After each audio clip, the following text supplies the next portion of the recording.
friend for going in before him.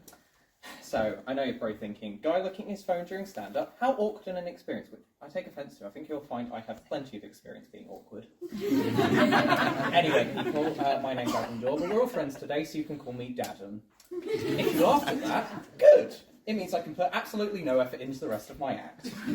Anyway, I'm here to talk about myself for a bit, something I apparently like to do a bit too much, but enough about you. I've been diagnosed with both autism and dyspraxia, which, in case you aren't aware, is about as healthy a combo as Coca-Cola and Mentos.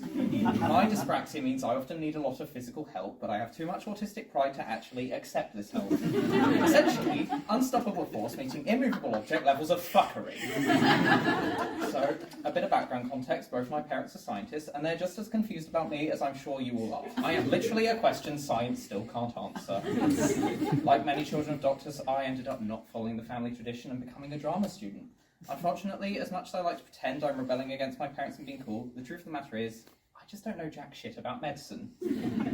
Additionally, dyspraxia meant the only thing I did inherit from my father was doctor's handwriting, so I became a drama and film student, mostly because it's very unlikely I'll have to operate on anyone anytime soon. I got diagnosed with autism at the age of 4, and autism varies for everyone, so I won't speak for everyone. But in my case, it involves stimming, special interests, and the ability to both weaponize sarcasm and be completely oblivious to it simultaneously.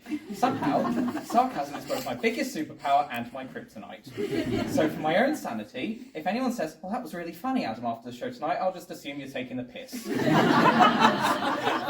Oh yeah, and bullying. Autism meant I got bullied a lot. They say bullying makes you a stronger person. Well, if being awkward, repressed, only being able to open up to certain people and being afraid to say anything that will frighten the neurotypicals is strong, then I guess you can call me Dwayne fucking Johnson. Bullying is about as good at forming character as a 10-year-old writing fan fiction for the first time. Most of this happened at school, but funnily enough, once I left school, my disability meant I had to go to court. Now, I should clarify that I was the victim in this scenario before any of you panic. Don't worry, the police haven't worked out I'm the Zodiac Killer just yet. Anyway, I had to go to court because some wanker threatened to murder me for being disabled. My first reaction to hearing this was, really? Of all the genuine reasons to dislike me, my tendency to make dad jokes, the fact that my only Twitter post is me telling people it's my birthday twice on the same year, the fact that I sometimes chew with my mouth open, you pick being disabled, you don't know a thing about me if that's what you dislike the most. Now I can see it talking about death threats isn't everyone's favourite topic, so who would have thought? So I'll move to a slightly lighter subject area.